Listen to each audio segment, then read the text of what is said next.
एक खूबसूरत सफर जिसका अंत मौत होने वाला था। सोचिए, आप अपने दोस्तों के साथ थाईलैंड घूमने गए हैं। चारों तरफ नीला पानी, घने जंगल और एक ऐसी मिस्टीरियस केव जिसके बारे में कहा जाता है कि इसके अंदर जाना आसान है, लेकिन बाहर निकलना शायद उतना ही मुश्किल। सारा, मैक्स और उनके 3 दोस्त थाईलैंड में छुट्टियां मना रहे हैं। मैक्स को हमेशा कुछ नया और डेंजरस करने का शौक है। तभी उन्हें एक रिमोट अंडर वाटर केव के बारे में पता चलता है।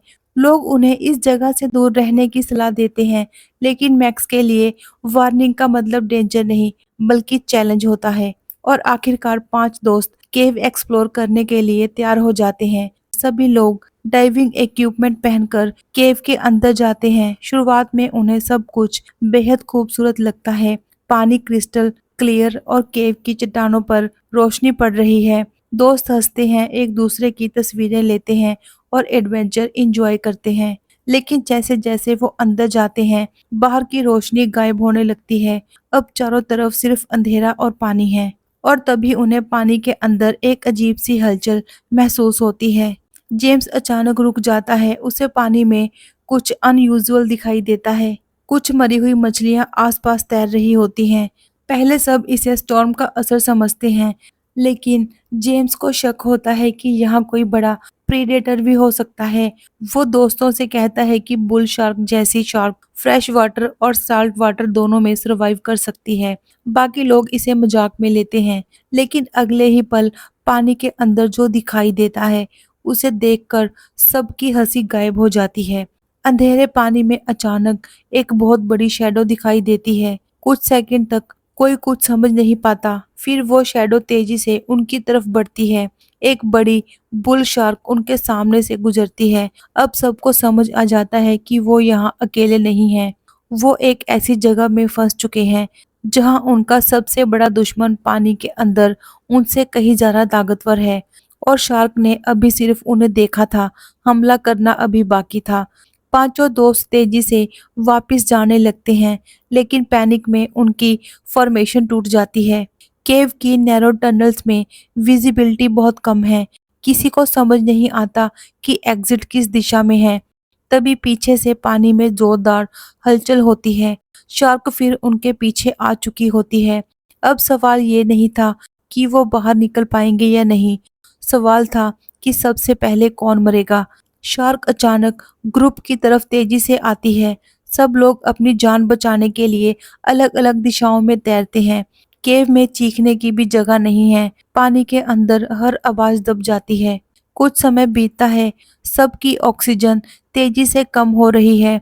अब उनके पास 2 दुश्मन हैं, एक शार्क और दूसरा समय।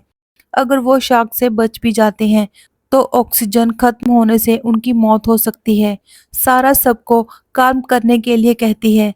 तभी उन्हें पता चलता है कि वापस जाने वाला रास्ता भी सेफ नहीं रहा।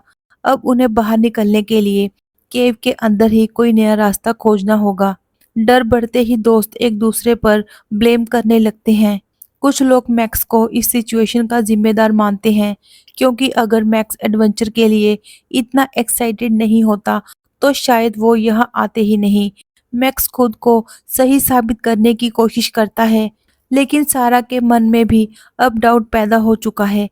क्या मैक्स उन्हें बचाएगा, या उनकी वजह से बाकी लोग भी मरेंगे? सारा को एक नैरो पैसेज दिखाई देता है। शायद ये बाहर जाने वाला रास्ता हो सकता है, लेकिन कोई नहीं जानता कि उस टनल के दूसरी तरफ क्या है। फिर भी उनके पास कोई दूसरा ऑप्शन नहीं है। वो एक-एक करके टनल में जाने लगते हैं। कुछ दूरी तक सब शांत रहता है। फिर अचानक पीछे से एक तेज आवाज आती है। शार्क ने उन्हें ढूंढ लिया था। सब लोग तेजी से तैरने लगते हैं। शार्क उनके पीछे होती है। एक छोटी सी गलती किसी की भी जिंदगी खत्म कर सकती है। केव की संकरी जगह शार्क के लिए भी मुश्किल है, लेकिन पानी में उसकी स्पीड अभी भी इंसानों से कहीं ज्यादा है। सारा अपने दोस्तों को आगे बढ़ने के लिए कहती है, लेकिन तभी ग्रुप का एक दोस्त पीछे रह जाता है और अगले कुछ सेकंड में उसका सामना सीधे शार्क से होने वाला है। शार्क के हमले के बाद बाकी लोग डरकर अलग-अलग दिशाओं में भागते हैं। अब कोई किसी की मदद करने की स्थिति में नहीं है। सारा और मैक्स एक रास्ते में फंस जाते हैं। बाकी दोस्त दूसरी तरफ चले जाते हैं। लेकिन तभी ग्रुप का एक दोस्त पीछे रह जाता है और अगले कुछ सेकंड में उसका सामना सीधे शार्क से होने वाला है। शार्क के हमले के बाद बाकी लोग डर कर अलग-अलग दिशाओं में भागने लगते हैं। अब कोई भी किसी की मदद करने की स्थिति में नहीं है। सारा और मैक्स एक रास्ते में फंस जाते हैं, बाकी दोस्त दूसरी तरफ चले जाते हैं। केव की डार्कनेस में अब किसी को पता नहीं कि बाकी लोग जिंदा भी हैं या नहीं। और तभी सारा को एक ऐसा रास्ता दिखाई देता है जो शायद उन्हें बाहर ले जा सकता है। सारा उस रास्ते को देखकर खुश होती है। उसे लगता है कि आखिरकार उन्हें एग्जिट मिल गया, लेकिन रास्ता बेहद संकरा है। मैक्स भी उनके साथ जाने लगता है। दोनों धीरे-धीरे आगे बढ़ते हैं, लेकिन अचानक पानी में कुछ हलचल होती है। सारा रुक जाती है, क्योंकि जिस रास्ते को वो एस्केप समझ रही थी, शायद शार्क भी उस रास्ते पर पहुंच चुकी थी। शार्क फिर हमला करती है। सारा और मैक्स पानी में पूरी ताकत से बचने की कोशिश करते हैं। मैक्स किसी तरह शार्क का ध्यान अपनी तरफ खींचता है ताकि सारा आगे निकल सके, लेकिन शार्क बहुत तेज है। सारा को समझ आता है कि अगर उसने अभी फैसला नहीं लिया तो दोनों की मौत पक्की है और अब सारा को अपनी जिंदगी का सबसे कठिन फैसला लेना है। सारा मैक्स को बचाने की कोशिश करती है, लेकिन सिचुएशन कंट्रोल से बाहर हो जाती है। लेकिन अगर वो ऐसा करती रहती तो शार्क दोनों को खींच लेती। आखिरकार सारा को मैक्स को छोड़ना पड़ता है। अब वो अकेली है, लेकिन अकेले होने के बावजूद सारा पहली बार डरकर भागने के बजाय शार्क को हराने के बारे में सोचती है। सारा केव को ध्यान से देखती है। उसे समझ आता है कि शार्क खुले पानी में उससे कहीं ज़्यादा ताकतवर है, इसलिए उसे शार्क से सीधी लड़ाई नहीं करनी। उसे केव की संरचना का फायदा उठाना होगा। वो जानबूझकर शार्क को एक संकरे रास्ते की तरफ अटैक करने लगती है, लेकिन अगर उसकी स्ट्रैटेजी एक सेकंड भी गलत हुई तो उसका अगला शिकार सारा खुद होगी। सारा शार्क को एक कमजोर रॉक फॉर्मेशन के पास ले जाती है। वो अपनी सारी ताकत लगाकर चट्टानों को डिस्टर्ब करती है। कुछ टाइम तक कुछ नहीं होता। शार्क तेजी से उसकी ओर बढ़ रही होती है।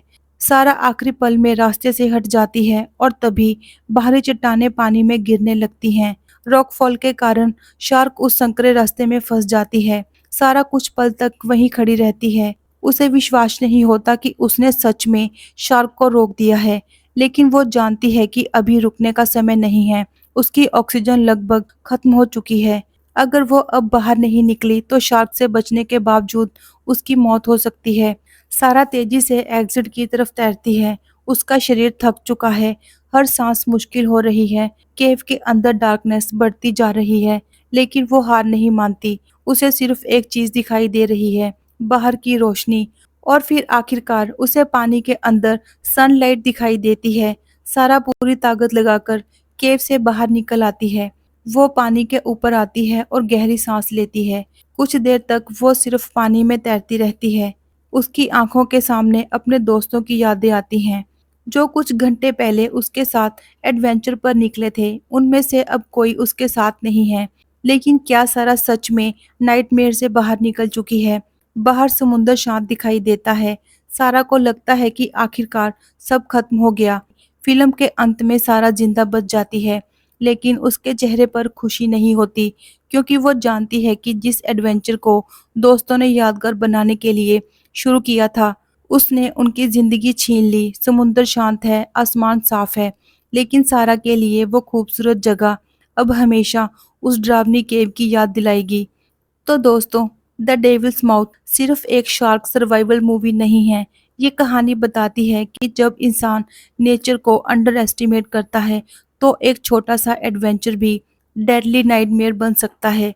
यही इस पूरी कहानी की सबसे बड़ी सीख है। खतरा कितना भी बड़ा क्यों ना हो, अगर इंसान अपना डर पर नियंत्रण कर ले, तो सर्वाइवल का रास्ता हमेशा कहीं ना कहीं मौजूद होता है।